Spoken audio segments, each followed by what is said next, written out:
¿Qué tal? ¿Cómo están? Buen día con todos. Estamos en Mendel Class, la mejor plataforma de la bisanga. Y como recordarás, estamos hablando de célula. Ahora nos corresponde ver el tema de la cuestión del citoplasma, joven.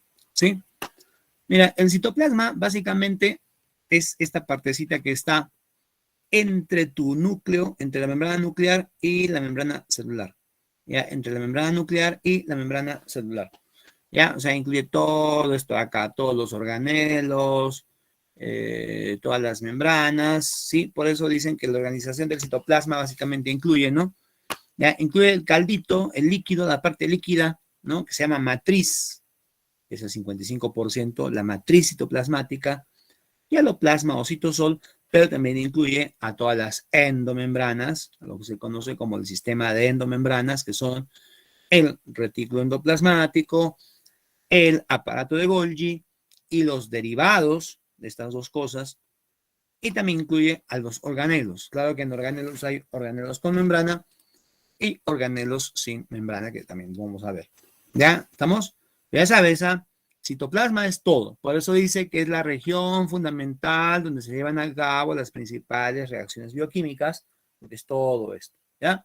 Ahora, ojito, la parte líquida del citoplasma se conoce, como te vuelvo a repetir, como matriz citoplasmática y aloplasma o citosol, que sería lo que te queda si sacamos a todos los organelos y sacamos a todas las membranas, ¿no? Lo que te queda, el caldito, es el citosol, ¿ya? Bien, este citosol, la matriz citoplasmática o citosol, básicamente tendría en realidad dos componentes, el coloide y el citoesqueleto. El citosol incluye coloide y citoesqueleto. Te voy a repetir, si sacamos todas las membranas y sacamos los organelos, el caldito que nos queda, que es el 55%, es el citosol o matriz, ¿ya? Pero en esta matriz están incluidas las sustancias disueltas que llaman coloide, moléculas en solución y moléculas grandes dispersas, y el citoesqueleto. En todo caso, el componente más importante de la matriz citoplasmática o citosol es el citoesqueleto, que son un sistema de proteínas que se arman y se desarman. Se pueden desarmar y estar en suspensión o se pueden armar y volverse fibras. Fibras que van a dar forma y movimiento a la célula, el citoesqueleto. Por eso es que el citoesqueleto no se incluye en las endomembranas ni se incluye en los organelos, porque son, como te digo, fibras que constantemente están armándose y desarmándose. Por esa razón es que los incluyen en el citosol o la matriz citoplasmática, ¿ya? Básicamente el citoesqueleto son proteínas y son el componente más abundante de la matriz. Son el componente más abundante de la matriz. ¿Ya? Bien, entonces creo que vamos a chequear el citoesqueleto rápidamente. ¿Sí? En el citoesqueleto básicamente incluyes tres cositas. Mira lo que tiene la célula para moverse y para mantener. Los verdecitos son microtúbulos. Parten de en medio hacia afuera como una especie de carrizos de la cometa, ya que mantienen la forma de la célula. ¿Ya? Microtúbulos. Y los anaranjaditos son microfilamentos que más que todo están en la zona periférica, ¿ya? Y le van a dar movimiento a la célula. ¿Sí? A ver, vamos a ver, mira. Así es, acá tenemos a los microfilamentos que están hechos de actina y que están más que todo en la parte periférica para darle movimiento a la célula. Y también en las microvellosidades, ¿ya? Los filamentos intermedios para dar resistencia mecánica y los microtúbulos. Mira, los microtúbulos son los más gruesos. Los microfilamentos son los más delgados. Y los filamentos intermedios se llaman así porque justamente son de grosor intermedio. ¿Sí? De grosor intermedio. ¿Ya? Los microtúbulos parten del centro hacia afuera como carrizos. Y como son tubos huecos, básicamente funcionan como carrizos que mantienen la forma de la célula. Mantienen la forma de la célula. Los microfilamentos hechos de actina, ya están más que todo en la parte periférica, y cuando se juntan con la miosina, pueden darle movimiento a la célula. En realidad son los principales que le dan movimiento. Ya son, como dice la UNSA, el componente dinámico más importante. Los filamentos intermedios, ¿qué hacen? Los filamentos intermedios no hacen nada. Solamente están ahí como varillas o fierros de construcción, porque su función básicamente es resistencia mecánica o función estructural. Los filamentos intermedios suelen estar unidos a los desmosomas, se enganchan a los desmosomas para dar resistencia mecánica. ¿Ya? Entonces, esos son los tres componentes del citoesqueleto. Esos son los tres componentes del citoesqueleto. A ver, hagamos un recuento rapidito. Ya, mira, los filamentos intermedios entonces,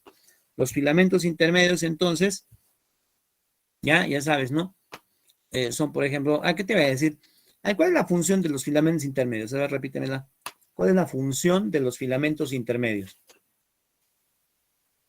En una palabra, o en dos si quieres. Función estructural o de resistencia mecánica. También se puede decir función arquitectónica, ¿ya? Estructural, arquitectónica, resistencia mecánica, en fin. Los filamentos intermedios tienen estructura variada, por eso es que su nombre varía de tejido a tejido. Por ejemplo, en los epitelios son fibras de queratina, ¿ya? Por esa razón, las estructuras que se originan del epitelio, como por ejemplo cabello, uñas, plumas, están hechos de queratina, porque el principal filamento intermedio de los epitelios es la queratina. En cambio, en tejido conjuntivo y músculo tenemos bimentinas y desminas. En los nervios, en el tejido nervioso hay gliofilamentos, neurofilamentos y periferinas. Y en el núcleo, aunque ya no es parte del citoplasma, pero el núcleo también tiene un filamento intermedio que se llaman proteínas láminas. Pero eso ya lo veremos en el núcleo. ¿Ya? Bien, entonces ya sabes, esos son los filamentos intermedios. Mira cómo los filamentos intermedios, que son estos de acá los moraditos, están conectados a los desmosomas y entre sí, de manera que hacen una red que da buena resistencia mecánica al tejido. Gracias a los desmosomas y filamentos intermedios, tus tejidos tienen resistencia. Si no, serían una masita nomás, pues si no, agarres así y todo estarías pelado, ¿ya? Pero no, también, bueno, como te digo, ¿no? Bien fijados, bien reforzados por los desmosomas y los filamentos intermedios, ¿sí? Ahí están, los moraditos. Vamos con nosotros, ¿no? Ahí está. Vamos con los microfilamentos. Pregunta, ¿cuál es el principal componente de los microfilamentos? ¿Cuál es el principal componente de los microfilamentos? Actina, efectivamente. Los microfilamentos están hechos de actina, la proteína actina. ¿Ya? Y que le gusta asociarse con su amiga media loca, ¿ya? La actina solita no tanto, pero cuando se asocia con la miosina, las dos son terribles porque generan movimiento, ¿ya? Generan movimiento. Su proteína motora. La miosina es su proteína motora. O sea, se juntan y se genera el movimiento, ¿ya? Dice que son el componente dinámico más importante de la célula, porque justamente cuando se junta actina y miosina, genera movimiento, por ejemplo, el movimiento ameboide, ¿no? Y claro, en caso del tejido muscular ya pues está más especializado, ¿no? El tejido muscular es un tejido especializado en el movimiento, donde las células o fibras musculares están rellenas de actina y miosina. ¿Ya? Actina y miosina. Por eso hay razón en decir que efectivamente son el componente dinámico más importante porque generan pues movimiento. ¿Ya? Bien. En el caso de las microvellosidades, que si te recuerdas, es para mayor absorción. Hay microvellosidades en el intestino delgado, por ejemplo. El esqueleto de las microvellosidades está hecho de actina, de fibras de actina. ¿Ya? Asociado a otras cosas, ya se verá también después, pero básicamente actina, las microvellosidades. No los cilios, los cilios es otra cosa. Microvellosidades del intestino para la absorción tienen un esqueleto de actina que las mantiene en su forma. ¿Ya? Bien, y también en el momento de la división celular, de la división del citoplasma, la citocinesis, en las células animales, ¿no? La división del citoplasma se hace justamente gracias a la formación de un anillo de actina y miosina que estrangula el citoplasma y lo divide. Entonces, los microfilamentos también tienen que ver en la división del citoplasma en las células animales. ¿Ya? En las células animales. Muy bien. Bueno, creo que es todos los microfilamentos, ya no hay más, ¿no? a los microtúbulos. También son chéveres. Mira, los microtúbulos también son interesantes. ¿Qué te había dicho hace un ratito? Que los microtúbulos eran los más gruesos y eran huecos como carrizos. ¿Ya? Ahora, no sé si usted habrá llegado a volar cometas, ¿no? Que se hacen con carrizos. Creo que usted ha jugado con cometas virtuales nomás, no sé. ¿Ya? Pero en tiempos antiguos hacían pues aparatitos que volaban con carricitos llamados cometas. ¿Ya? Bueno, los microtúbulos son como los carrizos de tu cometa, ¿sí? Porque partiendo del centro de la célula hacia afuera, son como cañitas huecas que mantienen la forma de la célula y mantienen la posición de los organelos. Los microtúbulos forman, como estás viendo aquí, una especie de andamiaje, un andamiaje que mantiene la forma de la célula y mantiene la posición de los organelos, los microtúbulos. ¿Ya? Lógicamente están presentes en todos los eucariotas. Los eucariotas no tienen estas cositas que estamos diciendo, ¿no? No tienen citoesqueleto. ¿Ya? Los eucariotas son los que tienen. Andamiaje, forma, posición, ¿ya? Eh, pero, mira, este es cuando la célula está en interfase. Porque cuando la célula se va a dividir, mira cómo sus microtúbulos, que por cierto están hechos de unas proteínas llamadas tubulinas alfa y beta que se polimerizan, no sé, acá están, mira, tubulina alfa, tubulina beta, mira cómo se juntan y hacen una cañita. La estructura de los microtúbulos jóvenes es muy dinámica, constantemente están formándose y desarmándose, es lo que trata de indicar este dibujito. ¿Ya? Las fibras están polarizadas, tienen un extremo más, un extremo menos. El extremo más es donde hay mayor crecimiento. Bueno, lo que te iba a decir es que cuando la célula se va a dividir, los microtúbulos se reorganizan, mira cómo se desarman y se reordenan formando esto. Ya, a ver, pregunta, ¿reconoces esa estructura? ¿Qué cosa es esto?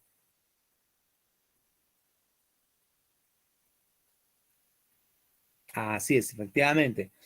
Es el uso acromático o uso mitótico. O sea, en la célula de interfase forman pues el andamiaje, ¿no? Pero cuando la célula se va a dividir, los microtúbulos se reorganizan y forman el uso mitótico o uso acromático, que es el aparato que se va a encargar de separar los cromosomas en la división, como estás viendo, ¿no?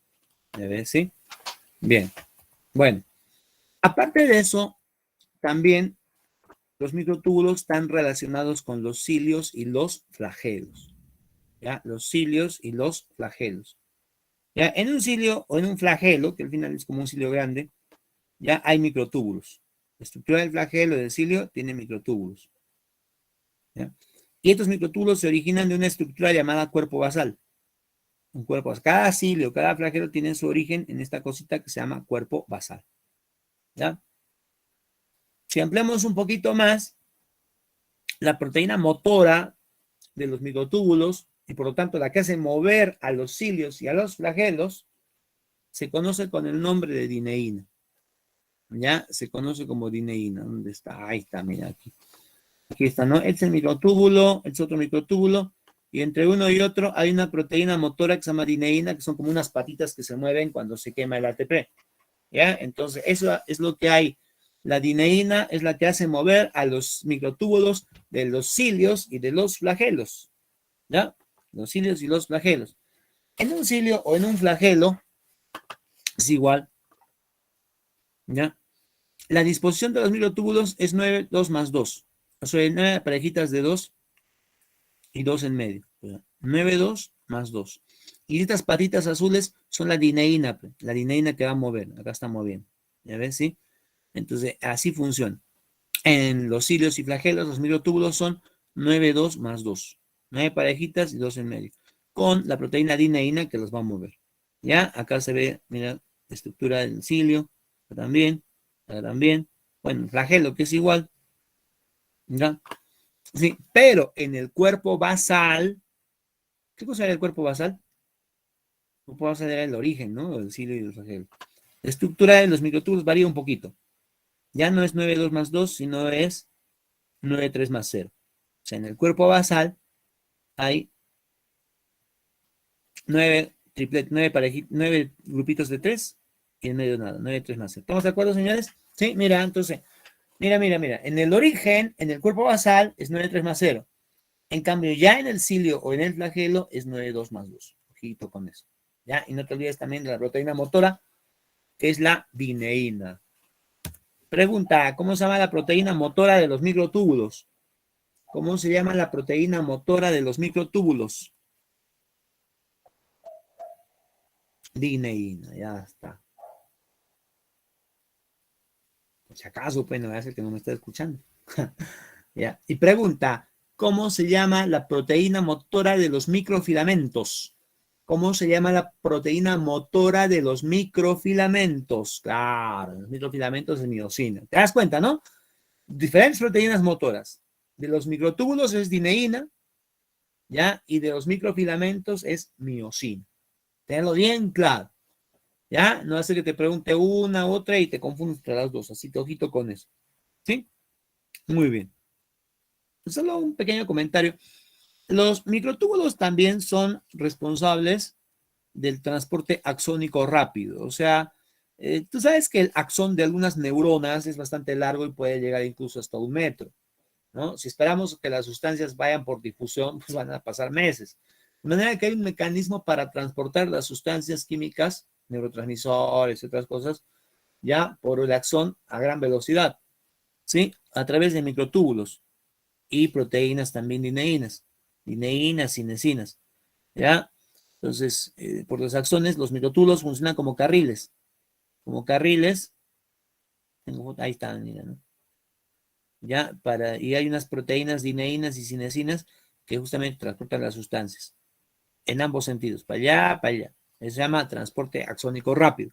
Entonces, la pregunta es, en el transporte axónico rápido, ¿quiénes participan? Microtúbulos, microfilamentos, filamentos intermedios. Respuesta, microtúbulos en el transporte axónico rápido. ¿Ya? Bien, y ahora chequemos rápidamente al sistema de endomembranas, De acuerdo al punto de vista de la UNSA, el sistema de endomembranas incluye solamente al aparato de Golgi y al retículo endoplasmático. ¿Ya? ¿Sí? Según la UNSA, aparato de Golgi y retículo endoplasmático. En realidad, la visión es un poco más, porque bastantes autores incluyen también a la carioteca y a los derivados del retículo endoplasmático y Golgi, que serían lisosomas y otros endosomas. Pero bueno, estrictamente hablando, el sistema de endomembranas incluye aparato de Golgi y retículo endoplasmático fundamentalmente. ¿Ya? Así que vamos a hablar de esos dos. ¿Ya? Mira, el retículo endoplasmático, que puede ser liso y rugoso, es una fábrica de proteínas, fábrica de lípidos, básicamente, ¿ya? ¿Sí? Una fábrica. Pero resulta que el retículo no vende, o sea, él no distribuye. Él todo lo que fabrica se lo pasa al aparato de Golgi. Por eso, el retículo endoplasmático origina al aparato de Golgi. Tanto el liso como el rugoso, entre los dos, originan al aparato de Golgi. ¿Ya? El aparato de Golgi o complejo de Golgi es una especie de distribuidor, ¿ya? Una especie de distribuidor. Recolecta los productos del retículo, les hace modificaciones, ¿ya?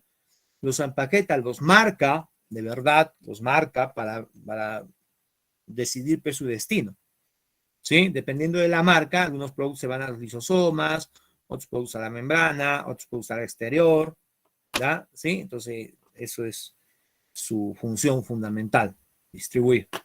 ¿Ya? ¿Se entendió entonces la idea hasta ahí? Sí, porque ya tenemos que detallar cada uno de ellos. Por ejemplo, el retículo endoplasmático, mira, puede ser de dos tipos, ¿no? Liso y rugoso. Retículo porque es como una red. Endoplasmático está dentro del citoplasma, ¿no? Pero mira, una parte, ambas están conectadas, mira que están conectadas y también están conectadas con la carioteca, ¿ya? Pero bueno, tiene dos porciones. La parte lisa son, como ves aquí, como tubos interconectados, y la parte rugosa, como cisternas aplanadas, pero con sus granitos, con sus verruguitas, por eso le dicen rugoso, sus verruguitas. Acá no hay nada, ¿no? Acá hay como unas bolitas. Pregunta, ¿cuál es la principal diferencia del liso con el rugoso? Respuesta, la presencia de estas bolitas llamadas ribosomas. La principal diferencia entre el retículo rugoso con el liso son, ¿qué cosa? Esa que me estás diciendo, efectivamente, los ribosomas. Los ribosomas son unos organelos encargados de fabricar proteínas. De manera que, funcionalmente hablando, pues el rugoso fabrica proteína porque tiene ribosomas, pero el liso no puede. El liso no puede. No hay ribosomas. Pues. Entonces el rugoso fabrica proteínas, el liso no puede. ¿No? Como el liso no puede, entonces él va a hacer un montón de cosas más. Puede hacer de todo menos fabricar proteína. Entonces el liso fabrica lípidos, fabrica esteroides, renueva las membranas celulares, fabrica glucógeno, almacena calcio, detoxifica, oye, de todo. De puro picón el liso se ha puesto a hacer de todo. Mira, pues detoxificación, elimina los venenos, almacena calcio, fabrica y degrada glucógeno, renueva la membrana y fabrica lípidos y esteroides, ¿no? Pero lo único que no puede hacer es fabricar proteína, ¿ya? Porque no tiene ribosomas. En cambio, el retículo rugoso, como posee ribosomas, pues fabrica proteína. Se encarga de la síntesis de proteínas de exportación. Es un detalle importante, ¿ah?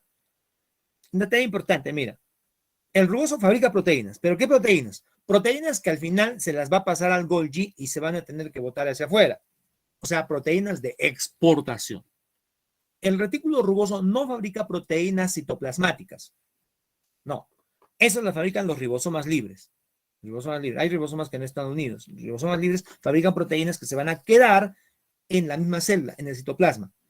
Pero el retículo rugoso fabrica proteínas que van a ser exportadas, o sea, que se van a ir hacia afuera. Ejemplo, proteínas que son hormonas y proteínas que son enzimas digestivas. ¿Ya? Por ejemplo, a ver, pregunta, ¿cuál es la principal enzima digestiva del estómago? Principal enzima digestiva del estómago.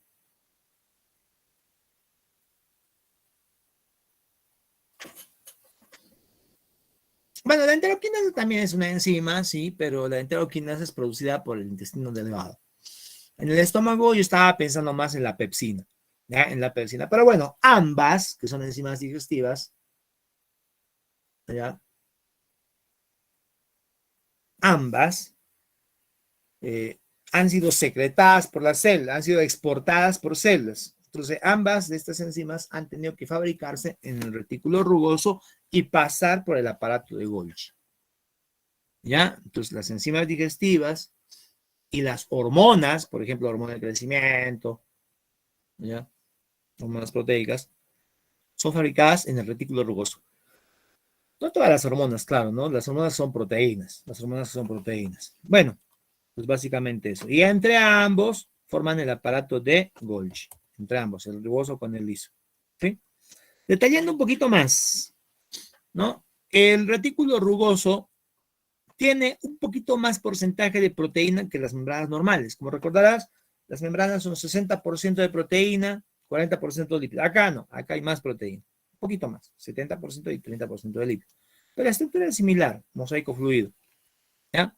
Ahora, el rugoso, cada cisterna, como ves, el rugoso tiene capturados a sus ribosomas que están trabajando para él. Mira, esta es explotación joven en el siglo XXI. Toda la proteína que fabrican los ribosomas capturados se la pasan al retículo rugoso, el rugoso se la pasa al Golgi, de ahí lo exportan. Y tú dirás, ¿preferís ribosomas? Hay ribosomas libres que fabrican proteínas citoplasmáticas que se van a quedar en la célula, como te digo, pero los capturados fabrican proteínas de exportación. Ahora, ¿por qué no se van? Porque están bien amarrados. Pregunta, ¿cómo se llama la proteína que amarra el ribosoma al retículo rugoso? ¿Cómo se llama la proteína que se encarga? Es como una cadena que va a amarrar para que no se escape el ribosoma. ¿Ya? ¿Cómo se llama la proteína? Acá está su nombre. Mira, es la riboforina. Esa de acá. La riboforina, como ves, lo tiene bien amarrado al ribosoma de su subunidad mayor para que no se escape. Y también, mira, tiene un papel direccionándose, metiendo la proteína fabricada hacia el artículo rugoso. ¿Ya? Tiene un papel, ¿no? Pero su principal papel es mantenerlo unido, pegarlo como si fuera una cadena. ¿Ya? La riboforina. ¿Sí? Bien. Allá. Otro detalle importante, la principal función del rugoso es fabricar proteínas de exportación, ya lo dije varias veces, ¿no? ¿Ya? Pero también el retículo rugoso es un sitio de origen para bastantes organelos. En realidad origina 4 estructuras. El rugoso origina 4 estructuras, ¿sí? Origina al liso, origina al Golgi, al aparato de Golgi, ¿no? Origina a los peroxisomas. Nos ponen de interrogación porque actualmente se piensa, cuando digo actualmente me refiero a los textos actualizados de biología molecular. La UNSA todavía no actualiza. La UNSA todavía sigue diciendo que los peroxisomas se originan del retículo rugoso. Probablemente así lo tomen en su examen. ¿Ya? Pero, digamos, los autores más actuales dicen que en realidad los peroxisomas se originan de otros peroxisomas. ¿Ya? No del retículo rugoso. Pero bueno, con esa admisión, los peroxisomas se originan del rugoso. Ya está. ¿Sí? Y origina la carioteca. Entonces, 4 estructuras, ¿no? El rugoso origina al liso, al Golgi, a los peroxisomas y a la carioteca. Ya está. Es lo que tienes que grabar. ¿Ya? El rugoso origina estas 4 cosas. ¿Sí? Muy bien. Está bien, ¿no? Ya, bueno. Y resulta que algunas células tienen como función fabricar proteínas de exportación. Por ejemplo, ¿no? Imagínate las células del páncreas que fabrican todas las enzimas digestivas más importantes. Las células principales del estómago que fabrican pepsina, ¿sí? Lógicamente, ellas van a fabricar proteínas de exportación todo el día. Entonces, esas células necesitan tener un buen desarrollo del retículo rugoso, ¿sí? Especialmente, por ejemplo, las células del páncreas. El retículo rugoso, cuando está muy desarrollado en las glándulas, se conoce con el nombre de ergastoplasma. Retículo, se puede considerar como sinónimo, ¿eh? Ergastoplasma, sinónimo de retículo rugoso. Aunque más suelen usar este nombre, como te digo, cuando está muy desarrollado. Y también la UNSA publica que hay 4 sitios donde el retículo rugoso está muy desarrollado. Destaca el páncreas. En el páncreas de antemano, ¿no? El páncreas es casi todo retículo rugoso. Mira, estas son las células del páncreas. Toda esta parte oscura es el retículo rugoso. Si lo vemos, no me crees, veámoslo más de cerca. Mira, hasta todo está lleno de retículo rugoso. Porque las células del páncreas son las principales que producen las enzimas digestivas, que son proteínas de exportación. Entonces, por esa razón, las células del páncreas, que todo el día están fabricando proteína para exportar, pues tienen gran cantidad de retículo rugoso. Se conoce como ergastoplasma. Aparte del páncreas, también se ha encontrado bastante rugoso en la tiroides, en las células del hígado y en las glándulas sebáceas. Estos 4 ejemplos, entonces, son los que usa la UNSA. ¿Ya? Páncreas, tiroides, células hepáticas, glándulas sebáceas. ¿Sí? En las neuronas también hay buena cantidad de retículo rugoso. ¿Ya? Porque las neuronas también fabrican sustancias proteicas en buena cantidad. ¿Ya? Pero en las neuronas, el aspecto del rugoso parecen las rayitas, las manchitas de un tigre, de un leopardo. ¿Ya? Por esa razón, al rugoso en las neuronas se le conoce como gránulos de Nissl o sustancia tigroide. Si no me crees, mira, vista al microscopio electrónico es una neurona y estos son los gránulos de Nissl. Clarito se nota que son bolsas del retículo rugoso. ¿Ya? Entonces ya está, ¿no? Gránulos de Nissl. Ojito con ese detalle. ¿Sí? Muy bien. Entonces, eso es todo lo que se puede hablar del rugoso. ¿Ya? Del rugoso. Pregunta. ¿Qué estructuras se originan del rugoso? Mencione por lo menos, mencione siquiera 2 estructuras que se originen del retículo endoplasmático rugoso. Ya, por ahí me dicen la carioteca y el liso, muy bien. El problema es que estoy esperando que los demás se manifiesten. El liso, el Golgi, la carioteca. Ya está. El Golgi, la carioteca y el liso. Nadie quiere decir peroxisomas, ¿no? Porque claro, efectivamente no es, pero la UNSA considera que los peroxisomas se originan del rugoso. ¿Ya? Ojito. Entonces son 4 estructuras. Golgi, el liso, peroxisomas y la carioteca. ¿Ya? Los peroxisomas están en duda, pero la UNSA los considera, así que ya sabes. Ya está, muy bien.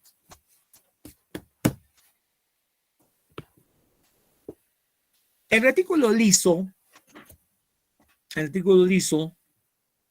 hace, vuelvo a repetir, de todo, pero no puede fabricar proteínas. Ojo con eso. Su especialidad son los lípidos. La especialidad del retículo liso son los lípidos, fabrica lípidos.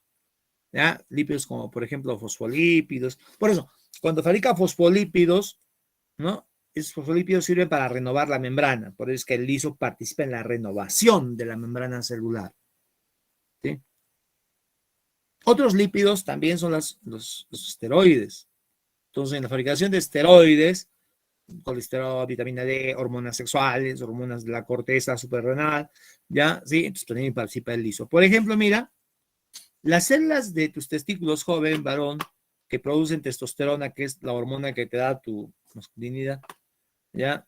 Se llaman células de Leydig. Y si las vemos al microscopio electrónico, mira, es prácticamente todo el retículo liso. La célula de Leydig fabrica testosterona, que es un esteroide lípido, ¿ya? ¿Dónde se fabrica? En el retículo liso. Por esa razón, la célula que fabrica la testosterona, que es la célula de Leydig, tiene el retículo liso muy desarrollado. Todas esas bolsitas y tubitos que estás viendo son retículo liso. Se ve, ¿no? Ya, bueno, su especialidad del liso son lípidos. Ahí está fácil de acuerdo. Liso, lípidos, ¿ya? No hay problema de eso. Entonces, como fabrican fosfolípidos, también tienen que ver con la renovación de la membrana celular. La renovación de la membrana. Tienen que ver con la síntesis de colesterol, hormonas esteroides, como ya dijimos. ¿Ya? Y también hay dos funciones más. Las principales síntesis de lípidos. Pero hay dos funcioncitas más. La síntesis y degradación de glucógeno. Recuerda que el metabolismo del glucógeno se relaciona básicamente con el retículo liso. En realidad más degrada, pero la UNSA considera que fabrica y degrada glucógeno, los dos. Y por último, el liso contiene unas enzimas oxidantes que se llaman citocromo P450, que se encargan de oxidar y destruir a las sustancias tóxicas, incluyendo el trago o alcohol. Cuando digo sustancias tóxicas, me puedo referir a venenos, me puedo referir al trago, pero también me puedo referir a medicamentos. Si usted toma antibióticos o algún tipo de medicamento, pues ese antibiótico o ese medicamento en algún lugar se tiene que destruir luego de hacer el efecto.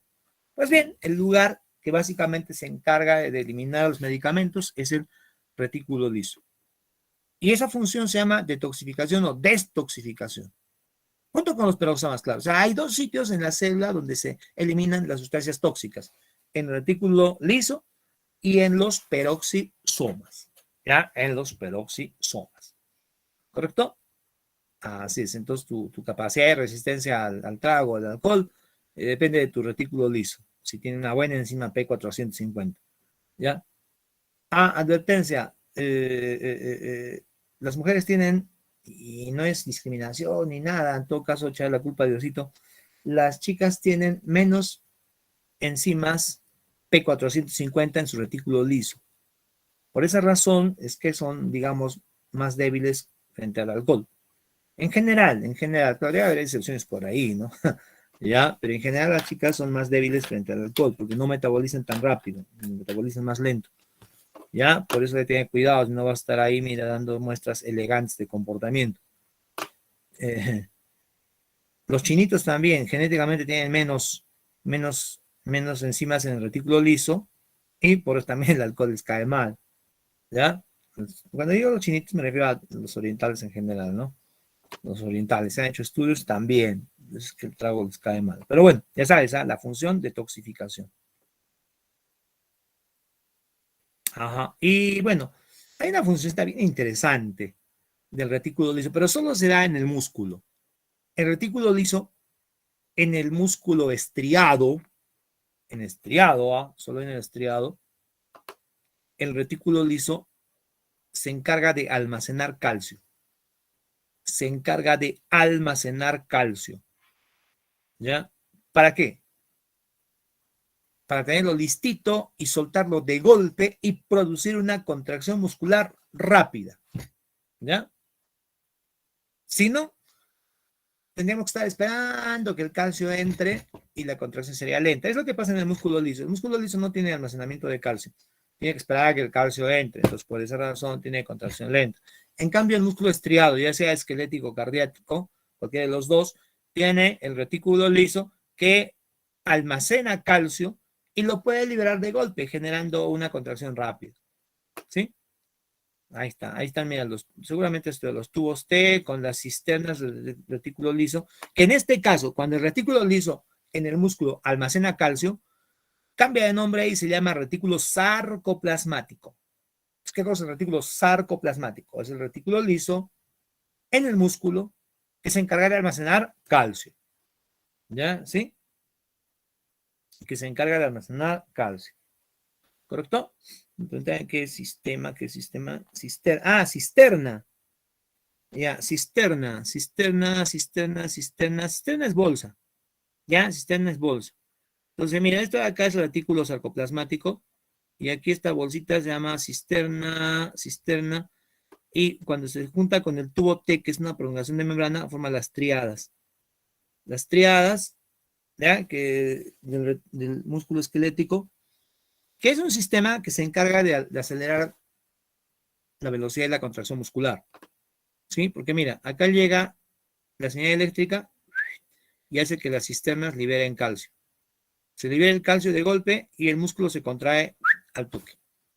¿Ya? Entonces, ya pues, ¿no? Esa es la función del retículo sarcoplasmático, almacenar calcio para hacer que la contracción muscular sea rápida. Cisterna en general simplemente significa bolsa, en general, ¿ya?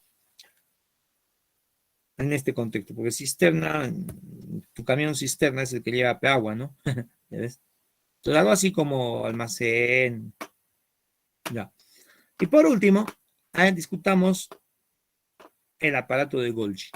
¿Ya? El aparato de Golgi, o complejo de Golgi, se forma de los retículos liso y rugoso, modifica a sus productos y después los exporta y los reparte.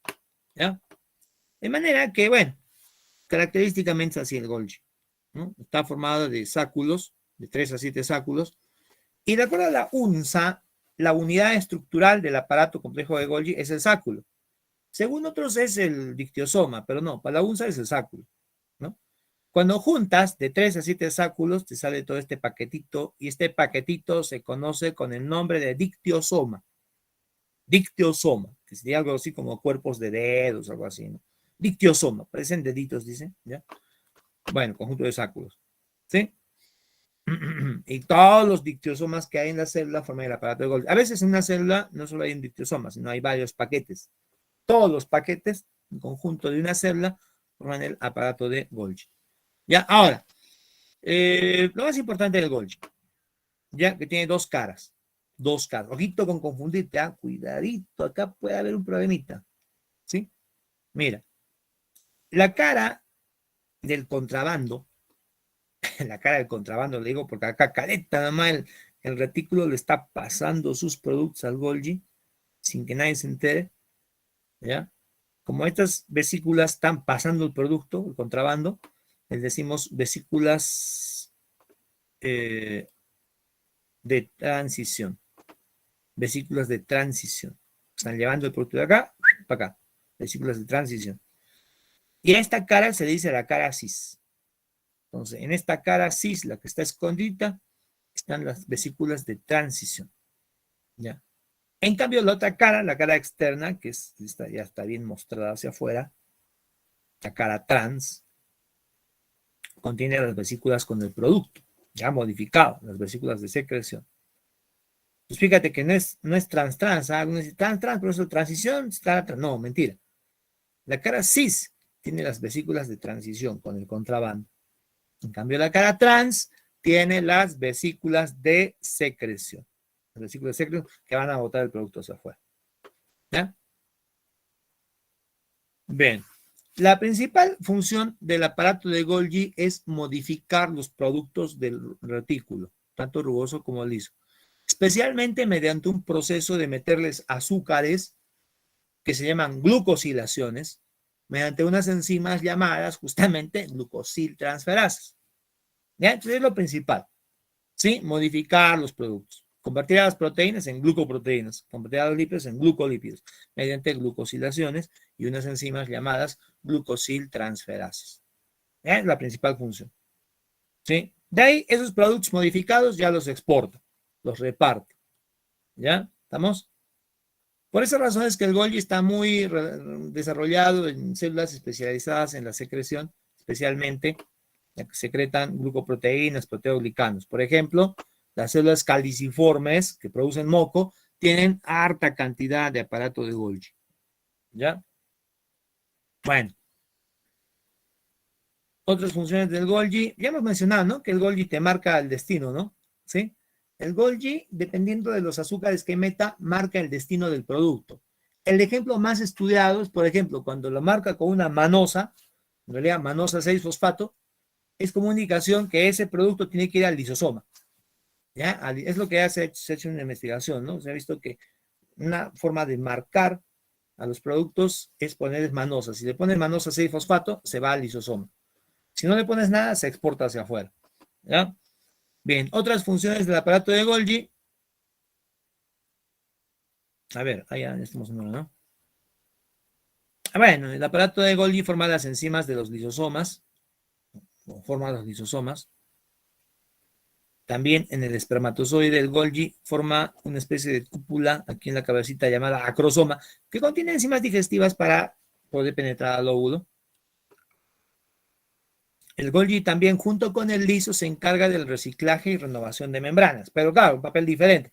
El liso fabrica los fosfolípidos para renovar las membranas, pero el Golgi es el que mira, el Golgi en el momento de la secreción, su membrana de Golgi al final va a terminar formando parte de la membrana citoplasmática, membrana celular. ¿Ya? Por eso se dice que el Golgi recicla y renueva la membrana, ¿no? El Golgi forma el glucocálix, que es la cubierta celular, y el Golgi también tiene que ver con la formación de la pared celular en los vegetales. ¿Ya? Entonces, el glucocálix y la pared. Esas son las funciones entonces del aparato de Golgi. ¿Correcto? Bien, y dejo constancia de que tenemos que resolver preguntas en la siguiente clase, ¿ya? Comenzamos con las preguntas entonces. Voy a capturar ahí. Espera, eso es uno, ya está. Y ahí, listo. Bien, muchachón, quedamos entonces ahí. Muchas gracias.